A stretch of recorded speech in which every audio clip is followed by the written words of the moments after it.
I am that guy. You all know him, and I make no apologies. I am the guy who sees little details in shows, movies, and either points them out for being accurate or goes to great pains to show where the producers went wrong. I can't help this affliction. I just do it naturally. I call it a gift. My wife Stephanie definitely calls it a curse, because there are times we cannot make it through a movie without 5, 6, 9, 10 stoppages. Now, I am not saying I am Rain Man and able to pull the exact dates out of my head.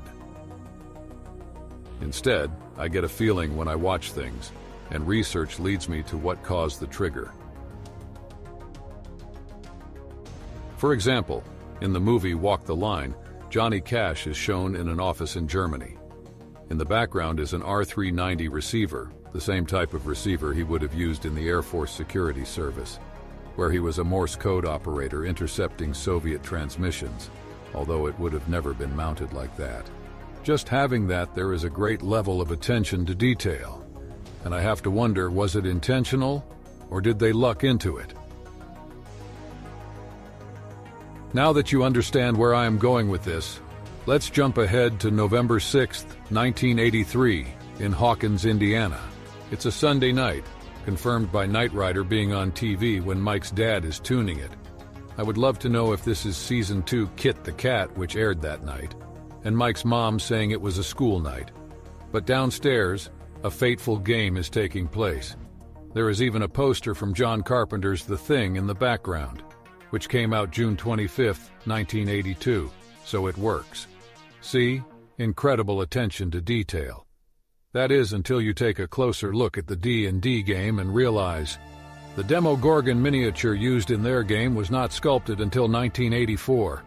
Yes, with 3 great levels of detail right off the bat, the central piece to the show, and possibly the series until Vecna shows up, turns out to be anachronism, and I am not the first person to catch it. While doing research, I stumbled upon an old blog by Brian Rowe over at Robeast's Magical House of Sunshine, where he wrote a blog piece about the miniature, even going so far as to reach out to the sculptor John Dennett for an interview. It is through this interview we get this little gem. RB, how long had you been sculpting for Grenadier when you sculpted the Demogorgon?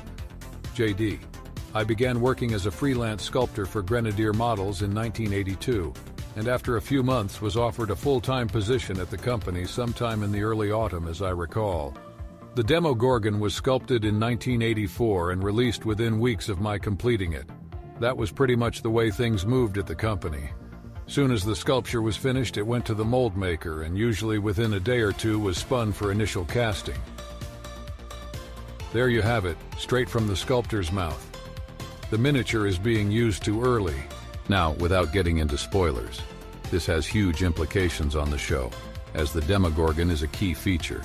So it is a little jarring given how far this show goes to for attention to detail. In fact, why did they settle on November 6, 1983 in the first place? While I cannot confirm, I have been reading a lot about the November 7th bombing of the Capitol by M19.